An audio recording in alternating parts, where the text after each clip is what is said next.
नमस्कार मित्रांनो, इकॉनॉमिक्स अर्थशास्त्र या छोट्याशा अपडेटमध्ये आपलं स्वागत आहे.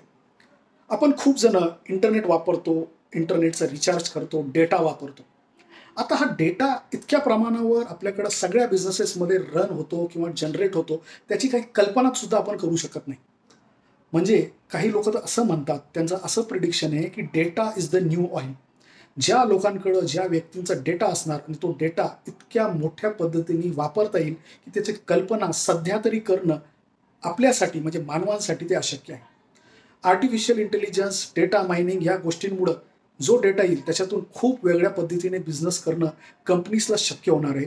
म्हणून याच्यासाठी आत्ता डेटा सेंटर्स, डेटा स्टोरेज सेंटर्सचा बिझनेस भारतात खूप मोठ्या वेगाने वाढत चाललाय. जगातील ज्या मल्टीनॅशनल कंपनीज आहेत ते क्यू लावून उभे आहेत, अक्षरशः लाईनीमध्ये उभे आहेत गव्हर्नमेंटकडं परमिशनसाठी, की आम्हाला आमचा डेटा बिझनेस सेंटर किंवा डेटा स्टोरेज सेंटर भारतात उभा करायचा आहे. कारण भारतात कॉस्ट ती कमीच आहे, नक्कीच आहे. आता असं आहे 2018 पासून आता 2023 एंडिंगपर्यंत साधारणतः $4 बिलियन एवढी मोठी गुंतवणूक भारतात फक्त या डेटा स्टोरेज बिझनेसमध्ये झालेली आहे. आणि तुम्हाला ऐकून नवल वाटेल, भारतामध्ये जी इन्स्टॉल्ड कॅपॅसिटी आहे म्हणजे डिसेंबर 2023 पर्यंत साधारणतः 950 मेगावॅट एवढी ही डेटा स्टोरेजची कॅपॅसिटी जी होती, याच्यामुळं आपण नंबर 1 वर आलेलो आहे. आपण कुणाला मागं टाकलंय? या अख्ख्या एशिया पॅसिफिक रिजनमध्ये आपण मागं टाकलंय सिंगापूरला, आपण मागं टाकलंय जपानला, आपण मागं टाकलंय हाँगकाँगला, आपण मागं टाकलंय ऑस्ट्रेलियाला. आणि असं म्हणतात या 950 जी कॅपॅसिटी आहे मेगावॉटची, याच्यात अजून 2026 पर्यंत 850 मेगावॅट कॅपॅसिटी ॲड होणार आहे.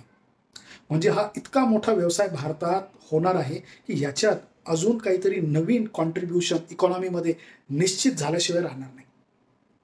याच्यात आपण चायनाचं उदाहरण मुद्दाम घेतलेलं नाही, कारण चायना सुद्धा मोठ्या वेगाने याच्यात आपली कॅपॅसिटी डेव्हलप करते, कारण हेच फ्युचर आहे.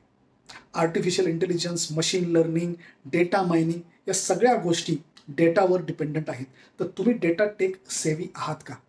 तुमच्याकडे डेली डेटा जनरेट होतो.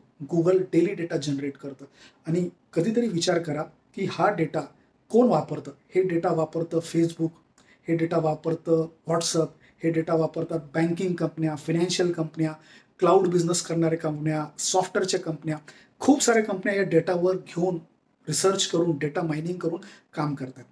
कुठेतरी हे भारताला एक पॉझिटिव्ह न्यूज आहे आणि भविष्यात जर डेटा स्टोरेज बिझनेस किंवा data storage related new opportunities किंवा न्यू एंटरप्रिनरशिप, रोजगार व स्वयंरोजगाराच्या संधी तुम्हाला दिसायला लागल्या, तर त्याच्यात नवल कृपया करून मानू नका. वाटून घेऊ नका, नवल वाटून घेऊ नका, कारण तो खूप मोठा बिझनेस भारतात आहे. हा बिझनेस भारताला, भारताच्या इकॉनॉमीला निश्चितच पॉझिटिव्ह सिग्नल देतोय. आज इथंच आपण थांबूया. व्हिडिओला नक्की लाईक करा, शेअर करा, सबस्क्राईब करा व निश्चितच आपले जुने व्हिडिओ इकॉनॉमिक्सचे बघा. आज इथंच थांबूया. नमस्कार.